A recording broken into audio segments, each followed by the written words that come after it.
ብዙሓት ሰባት ሕማም ሽኮርያ፣ ሕማም ልቢ ከምኡ'ውን ልዕሊ ዓቐን ርጉዲ ብሃንደበት ዝፍጠር እዩ ዝመስሎም። ካብዞም ሕማማት ሓደ ሰብ ብሃንደበት ናይ ሕማም ስምዒት ክስምዖ እንተሎ ወይ ድማ ካብዞም ሕማማት ሓደ ከጋጥሞ እንተሎ በኣጋጣሚ ዝተፈጠረ እዩ ዝመስሎ። ኣብዛሕትኦም ሕዱራት ሕማማት ግን ቀስ ብቐስ ምስ ግዜ ንብዙሓት ዓመታት ዝምዕብሉ እዮም።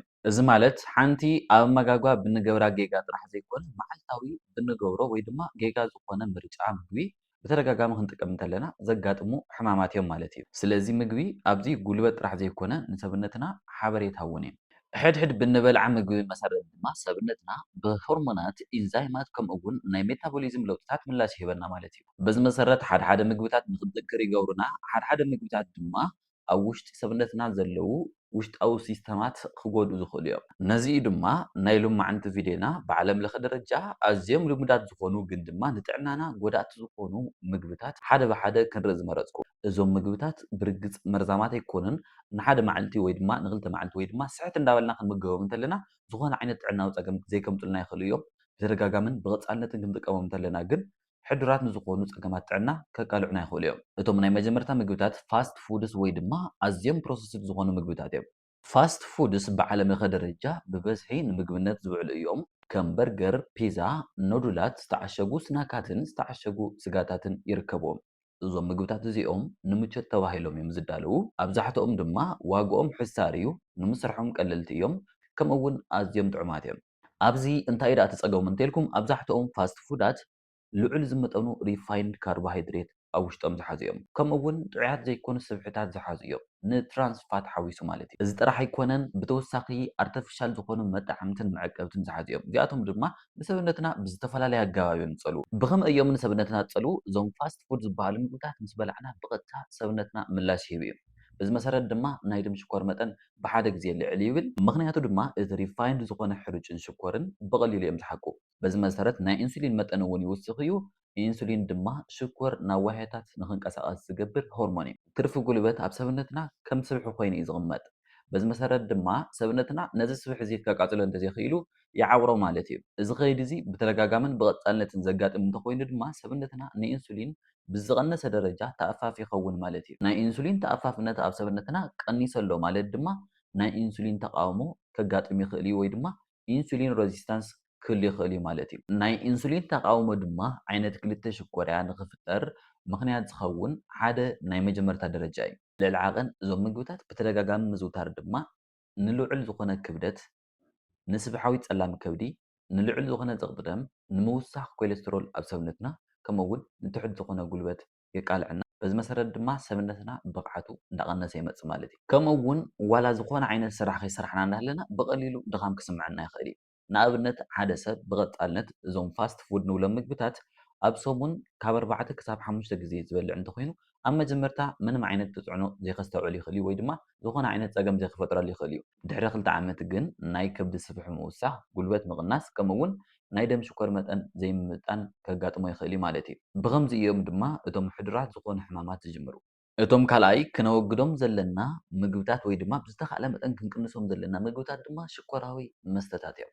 እዞም ሽኮራዊ መስተታት ድማ ከም ሶዳ፣ ናይ ኤነርጂ መስተታት፣ መጣዕምቲ ዝተወሰኾም ጽማቓትን መስተታትን። እዞም ሽኮራዊ ዝኾኑ መስተታት ብዓለም ለኸ ደረጃ ኣዝዮም ተፈተውትን ብዙሕ ሰብ ዝጥቀመሎም ዋላ እንተኾኑ ኣብ ውሽጦም ግን ሕቡኣት ዝኾኑ ሽኮራት ዝሓዙ እዮም። ንኣብነት ሓንቲ ሶዳ ከባቢ 8 ክሳብ 12 ናይ ሻሂ ማንካ ዝኸውን ሽኮር ዝሓዘት እያ። ንጥዕናና ድማ ኣብ ምግቢ ካብ ዘሎ ሽኮር ኣብ መስተ ዘሎ ሽኮር ይብእስ ማለት እዩ። ካብዞም ሽኮራዊ መስተታት ዝርከብ ፈሳሲ ዝኾነ ሽኮር ብቐጥታ ምስ ሰተናዮ ናብ ሰራዊር ደምና እዩ ዝኣቱ። ምክንያቱ ድማ ነዚ ከደናግው ዝኽእል ፋይበር ስለ ዘይብሉ። እዞም ሽኮራዊ መስተታት ምስ ወሰድና ድማ ሰብነትና ኣየዓግብን ወይ ድማ ዝፀገምና ይመስለና።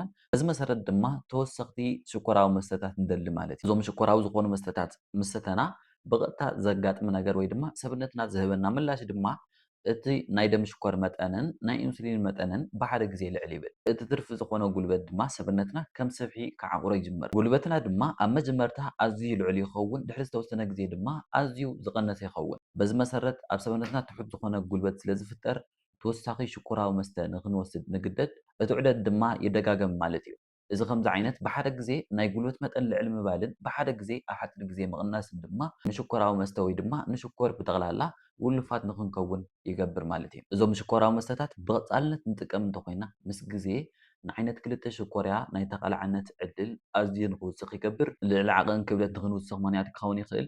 ስብሓዊት ዝኾነ ጸላም ከብዲ ንኽትህልወና ምኽንያት ክኸውን ይኽእል። ኣብዚ ግን ብዙሕ ዝመጠኑ ሽኮራዊ መስተ ጥራሕ ዘይኮነ ሓንቲ ሽኮራዊ መስተ መዓልታዊ ብተደጋጋሚ ንብዙሓት ዓመታት ንጥቀም እንተኮይንና ነዞም ከምዚ ዓይነት ፀገማት ናይ ተጋላፅነት ዕድል ኣዝያ ትውስኽ። ኣብዚ ብዙሓት ሰባት ሽኮራዊ ምግብታት ኣይንምገብን ወይ ድማ ኣይነዘውትርን ይብሉ እዮም። ግን ድማ ነቶም ሽኮራዊ ዝኾኑ መስተታት ብበዝሒ ከዘውትርዎም ይረአዩ። ግን ድማ ሽኮራዊ መስተታት ሓደ ካብቶም ክነወግዶም ዝግበአና ወይ ድማ ኣዝና ክንቅንሶም ዘለና ንሕዱራት ሕማማት ከቃልዑና ዝኽእሉ ምግብታት ሓደ እዩ። እቲ ሳልሳይ ብዝተኻእለ መጠን ኣብ ምግብታትና ክንወግዶ ዘለና ነገር ድማ ፕሮሰስድ ዝኾነ ስጋ እዩ። ፕሮሰስድ ዝኾነ ስጋ ወይ ድማ ኣብ ፋብሪካ ወይ ድማ ብዝተፈላለየ ኣገባብ ፕሮሰስ ኮይኑ ተዓሺጉ ዝተዳለወ ስጋ ፍረሽ ስጋ ኣይኮነን ማለት እዩ። እዚ ዕሹግ ዝኾነ ወይ ድማ ፕሮሰስ ዝኾነ ስጋ ከይተበላሸወ ነዊሕ እዋን ምእንቲ ክፀንሕ ድማ ጨው ካልኦት ኬሚካላት ከም ናይትሬታትን ከም መዐቀቢ ተገይሮም ናብቲ ስጋ ይውሰኹ እዮም።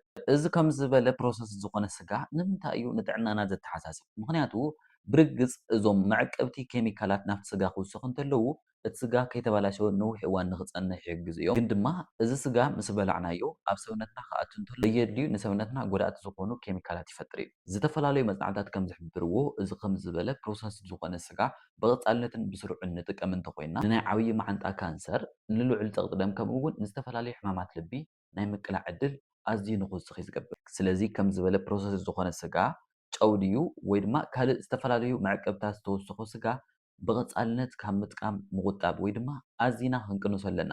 እንተዘይኮይኑ እቲ ዘሕሸ ካብቲ ፕሮሰስድ ዝኾነ ስጋ ፍረሽ ዝኾነ ስጋ ምጥቃም ንጥዕናና ኣዝዩ ተመራፂ እዩ። ራብዓይ ብዝተኻእለ መጠን ክነወግዶም ዘለና ምግብታት ድማ ዲፕ ፍራይድ ፉድስ ዝበሃሉ ምግብታት ወይ ድማ ኣብ ዕርዩ ዝፈልሐ ዘይቲ ኣትዮም ዝተጠበሱ ምግብታት እዮም። እዞም ፍሬንች ፍራይስ ዝበሃሉ ዶናት ዝተጠበሱ ዝተፈላለዩ ስናካት ብዓለም ለኸ ደረጃ ኣዝዮም ዝውትራት ዝኾኑ ምግብታት እዮም። ኣብዚ እቲ ፀገም ዝኸውን እቲ ዘይቲ ብተደጋጋሚ ደጋጊምና ንጥቀመሉ ስለ ዝኾንና እዩ። እቲ ዘይቲ ኣዝዩ ልዑል ብዝኾነ ሙቐት እዩ ዝፈልሕ። እቲ ዝጥበስ ምግቢ እውን ንነዊሕ ደቓይቕ እዩ ዝፀንሕ። ዘይቲ ብተደጋጋሚ ንልዑል ዝኾነ ሙቐት ክቃላዕ እንተሎ ድማ ይሰባበር እሞ ዘየድልዩ ጎዳእቲ ዝኾኑ ውህዳት የፍሪ። እቲ ንጥረ ነገራዊ ፅሬቱ እውን ይቕንስ። እቶም ዝተፈጠሩ ውህዳት ድማ ኣብ ሰውነትና ዘየድሊ ፀቕጢ ይፈጥሩ። እዞም ከም ዝበሉ ዲፕ ፍራይድ ፉድስ ብቐፃልነት ንጥቀም እንተኮይንና ድማ ኣብ ሰውነትና ነድሪ ይፍጠር፣ ናይ ሕማቅ ኮሌስትሮል መጠን ይውስኽ፣ ናይ ሰራውር ደማት ጥዕና እውን ይጎዲ እዩ። ከምኡ እውን ክብደት ንምውሳኽ ምክንያት ክኸውን ይኽእል እዩ። ኣብዚ ነድሪ ንዝተፈላለዩ ሕዱራት ዝኾኑ ሕማማት ዝተተሓዘ እዩ። ኣብዚ ካብዞም ከም ዝበሉ ምግብታት ወይ ድማ ካብዞም ዲፕ ፍራይድ ፉድስ ዝበሃሉ ወይ ድማ ኣብ ዘይቲ ተጠቢሶም ዝተዳለዉ ምግብታት ስሕት ኢልካ ምብላዕ ንጥዕናና ኣዝዩ ዝጎድእ ዘይክኾን ይኽእል እዩ።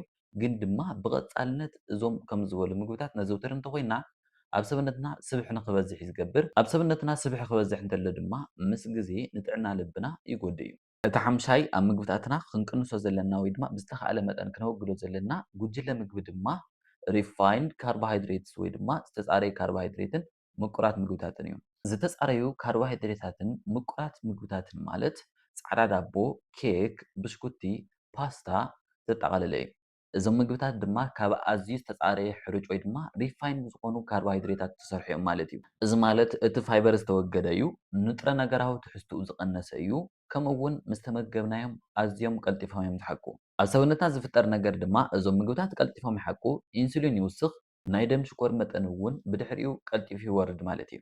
እዚ ከም ዝበለ ዑደት ድማ ናይ ጥሜት ስምዒት ንክስምዐና ልዕሊ ዓቐን ከምዚ ዓይነት ምግብታት ንክትበልዕ ናይ ምድላይ ወይ ድማ እዚ ክሬቪንግ ንብሎ ነገር ማለት እዩ። በዚ ምክንያት ድማ ንልዕሊ ዓቐን ምምጋብ ከቃልዐና ይኽእል ማለት እዩ።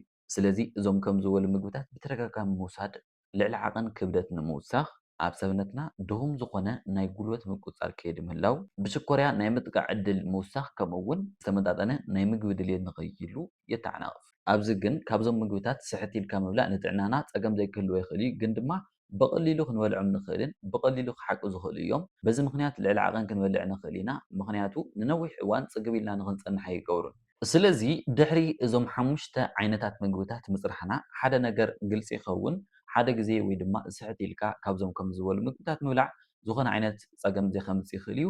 እቲ ፀገም ዝኸውን ብተደጋጋምን ብስሩዕን ብቐፃልነት ምጥቃም እዩ። እዞም ዘመናዊ ዝኾኑ ሕዱራት ሕማማት ድማ ብሃንደበት ዘጋጥሙ ዘይኮኑ በቶም መዓልታዊ ንገብሮም ምርጫታት ናይ ሂወት ኣነባብራ ቅድና ኣመጋግባና ክኾን ይኽእል እዩ፣ ኣካላዊ ምንቅስቃስና ናይ ኩሎም ድምራት መዓልታዊ ብንገብሮም ወይ ድማ ብተደጋጋሚ ብንገብሮም ነገራት ዝኽሰቱ እዮም። ስለዚ ኣብዚ ኩሉ ግዜ ክትዝክርዎ ዝግባእ ተፈጥሮኣዊ ዝኾኑ ምግብታት ምብዛሕ ፕሮሰስ ዝኾኑ ምግብታት ካብ ምጥቃም ምቁጣብ ወይ ድማ ምቕናስ፣ ሽኮራዊ መስተታት ብማይ ምትካእ ወይ ድማ ኣብ ክንዲ ሽኮራዊ መስተታት ምስታይ ማይ ምስታይ ምዝውታር ከምኡ እውን ኣብ ምግብታትና ብዝተኻእለ መጠን ፋይበር፣ ፕሮቲን ከምኡ እውን ጥዑያት ዝኾኑ ስብሕታት ኣጠቓሊልና ምምጋብ የድሊ። ምክንያቱ ጥዕናና ብናይ ሓደ መዓልቲ ንምገባ ምግቢ ዝውሰን ዘይኮነ መዓልታዊ ብተደጋጋሚ ብንገብሮን ብናይ ባዕልና ኣመጋግባ ምርጫን እዩ ዝውሰን። ሕድሕድ ንመርፃ ምግቢ ድማ ወይ ሓደ ስጉሚ ንዝሓሸ ጥዕና ንቐፃሊ ተምፀልና እያ ወይ ድማ ንቐፃሊ ሓደ ስጉሚ ንሕዱራት ሕማማት ተቃልዐና እያ። እቲ ምርጫ ኩሉ ኣብ ኢድና እዩ ዘሎ። ስለዚ ቀፃሊ ዝኾነ ምግቢ ክትበልዑ እንተለኹም ጥሜት ጥራሕ ዘይኮንኩም ተዕንግሉ ዘለኹምስ ቀፃሊ ሰውነትኩም ኣብ ምህናፅ ኢኹም ዘለኹም ማለት እዩ። ብሓፈሻ ግን ኣብ ምግብታትና ክነወግዶም ዝግበአና 5 ምግብታት ወይ ድማ ብዝተኻእለ መጠን ክንቅንሶም ዘለና እዞም ምግብታት እንተተመጊብና ድማ ንሕዱራት ዝኾኑ ሕማማትን ዝተፈላለዩ ፀገማት ጥዕናን ከቃልዑና ዝኽእሉ ምግብታት ነዚኦም ይመስሉ። ኣብ ቀፃሊ እውን ብተመሳሳሊ ጠቐምቲ ዝኾኑ ጥዕናዊ ሓበሬታት ክንራኸብ ኢና። እዚ ጥዕናኹም ተውሕስሉ ቻነልኩም ፓኖራማ ቲቪ እዩ። ክሳብ ሽዑ ግን ላይክ፣ ሼር፣ ሰብስክራይብ እናገበርኩም ፅንሑ። በብዘለኹምዎ ኩርናዓት ዓለም ድማ ሰላምን ጥዕናን ተመነየ። ሰሰና እዩ።